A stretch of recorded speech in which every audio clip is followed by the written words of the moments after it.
जय माता दी दोस्तों कैसे हैं आप सभी। तो ये बताने के लिए कमेंट बॉक्स में जय माता दी ज़रूर लिखिएगा और माता रानी आप सबकी इच्छा पूर्ण कर आपकी झोली खुशियों से भरी रहे, कभी कोई कष्ट न आए आपके जीवन में। दोस्तों, नवरात्रि का महापावन पर्व 9 दिनों अर्थात 9 कन्याओं को समर्पित है। कन्या पूजन करने से हमारी समस्त पीड़ा दूर हो जाती है, दुख दर्द दूर हो जाता है, हर कष्ट दूर हो जाता है, गृह क्लेश हमारे जीवन से हमेशा के लिए दूर हो जाते हैं। यहाँ तक कि अगर हमारे घर में कोई पितृ दोष वगैरह है या राहु दोष है, मंगल दोष या जैसे सर्प आदि का दोष होता है ना, तो ये एकमात्र कन्या पूजन ऐसा उपाय है कि कन्या पूजन करने से सभी दोष हमारे ऊपर से दूर हो जाते हैं। जैसे कि किसी व्यक्ति के ऊपर कोई व्यक्ति शनि की पीड़ा से, शनि ग्रह के पीड़ा से ज़्यादा परेशान है, तो कन्या पूजन करने से उसको बहुत ज़्यादा राहत मिलती है, सुकून मिलता है और घर में खुशियाँ आती है। ठीक है।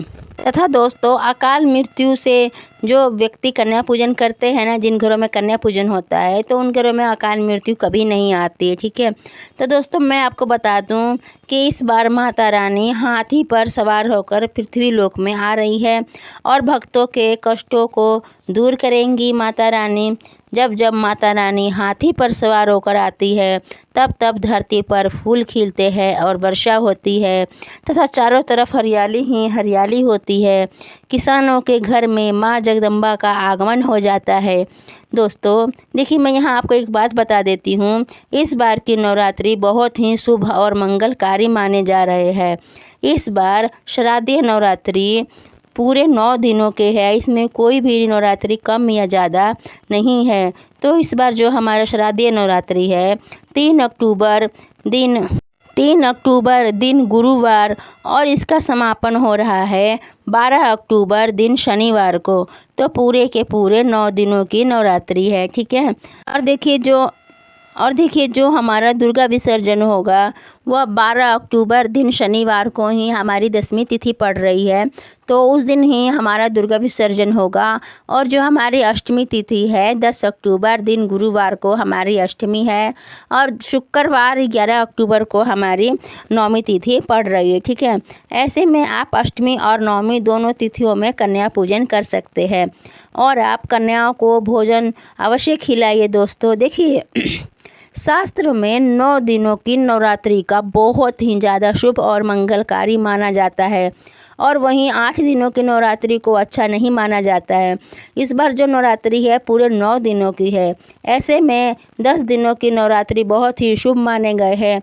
दोस्तों, शास्त्रों के अनुसार कन्या पूजन करने से माँ अभय प्रदान करती है और जो भी आपकी कुंडली में दोष या कोई काम रुका हुआ है तो उन्हें ठीक कर देती है। श्रीधर की तरह माँ सच्चे हृदय से जो पूजा करने वाले व्यक्ति है सबकी मनोकामना माँ पूर्ण करती है। माँ की उपासना से सभी कष्ट, दरिद्र, दुख, कष्ट नष्ट हो जाता है, दुख दर्द सभी कुछ नष्ट हो जाता है। नवरात्रि में माता रानी का व्रत और पूजन किया जाता है। लेकिन दोस्तों यहाँ देखिए, नवरात्रि के दौरान इसका सबसे ज़्यादा महत्व कन्या पूजन को है। ठीक है। कन्या जो होती है ना, वो फूलों की तरह नाजुक होती है। कन्या पूजन श्रेष्ठ है। कन्या के रूप में स्वयं जगदम्बा देवी, माता वैष्णो और 9 देवियाँ अर्थात पूरा ब्रह्मांड आपके घर पे आते हैं जो आप कन्या पूजन करते हैं। दोस्तों, बहुत कम लोग जानते हैं कि जब हम कन्या पूजन करते हैं तो इस समय हमें इन देवी देवताओं का कन्याओं में वास होता है। ठीक है। दोस्तों, माना जाता है कि व्रत और उपासना से माता रानी इतनी ज़्यादा प्रसन्न हो जाती है जितना कि कन्या पूजन से होती है। नवरात्रि में छोटी छोटी कन्याओं को माता रानी का स्वरूप माना जाता है। साथ ही देखिए क्या है ना, कन्याओं को भोग लगाया जाता है, उन्हें प्रसन्न किया जाता है और उसके बदले में आशीर्वाद मांगा जाता है। कन्याओं को प्रसन्न करने के लिए गिफ्ट आदि उपहार दिए जाते हैं। दोस्तों, अगर आप कन्याओं को कोई भेंट देते हैं तो वो इस खुशी खुशी स्वीकार कर लेती है। इसका मतलब है कि माता रानी आप पर आपका भेंट माता रानी ने स्वीकार कर लिया है। तो इसका मतलब है कि माता रानी ने आपकी भेंट स्वीकार कर ली है और माता रानी आप पर बहुत ज़्यादा खुश है। माता रानी की कृपा से आप लोग को वरदान प्राप्त होता है। देखिए दोस्तों, कन्या पूजन कोई मामूली पूजन नहीं होता है। समस्त ब्रह्मांड में जो भी कन्या पूजा करते हैं उनसे बढ़कर कन्या पूजन को माना गया है। देखिए, 10 बार हम गंगा स्नान करते हैं, 100 यज्ञ करते हैं, 1000 तीर्थ करने का जो पुण्य मिलता है वो मात्र एक बार कन्या पूजन करने से हमें प्राप्त हो जाए। दोस्तों, इसीलिए कहा जाता है कि कन्याओं को सताना नहीं चाहिए, जिससे समस्त ब्रह्मांड हिल जाता है। कन्याओं को उपहार आदि देना श्रेष्ठ माना जाता है। इस दिन कन्याओं का हाथ पकड़कर आदर से प्रेम पूर्वक आसन पर बिठाएं और उनका कन्या पूजन करें।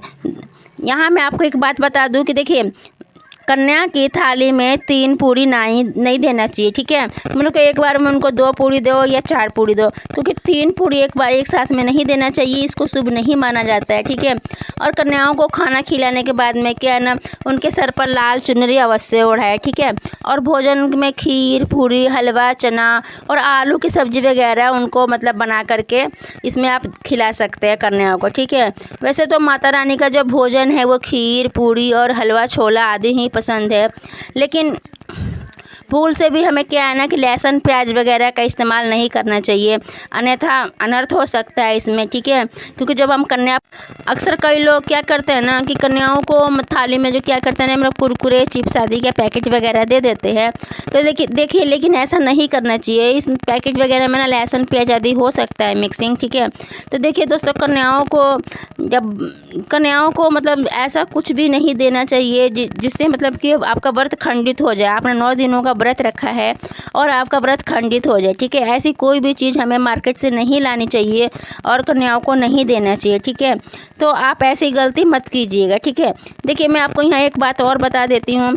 कई लोग कन्या पूजन के दिन खाना घर पर नहीं बनाते हैं और वो क्या करते हैं ना, मार्केट से रेडीमेड खाना वगैरह ला करके दे देते हैं कन्याओं को खाने के लिए, दही जलेबी वगैरह खिला देते हैं।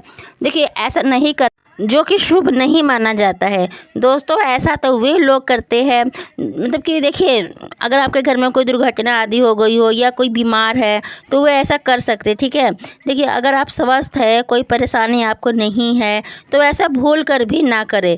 देखिए, माता रानी दही जलेबी नहीं आती आपके घर पे खाने, बल्कि आपके हाथों से बनाया हुआ शुद्ध भोजन करना चाहती है, आपका प्यार चाहती है। फिर चाहे आप घर में एक ही पूड़ी क्यों ना बनाए, माँ के लिए घर पर आप सभी ही अपने हाथों से भोजन बनाकर माँ को खिलाएं।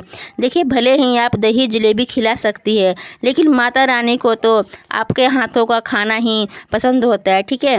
देखिए, यहाँ मैं आपको एक और बात बता देती हूँ कि सबको अगर शुक्रवार को जैसे नवमी पड़ जाती है ना कई बार, तो देखिए इस बार तो आपकी अष्टमी जो है वो वीरवार को है और नवमी शुक्रवार को ही पड़ रहा है।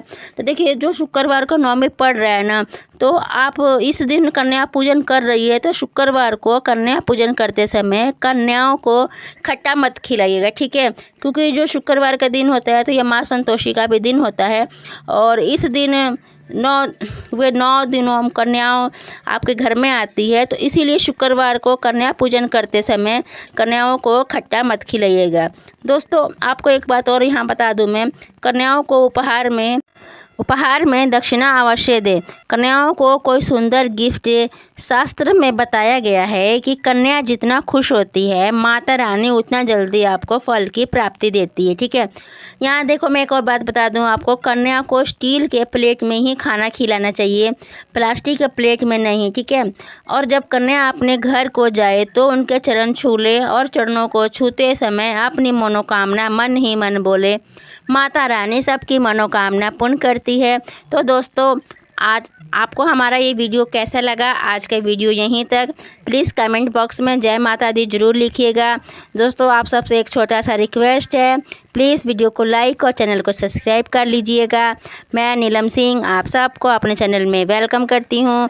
तो जो भी गलती हुई हो उसके लिए सॉरी।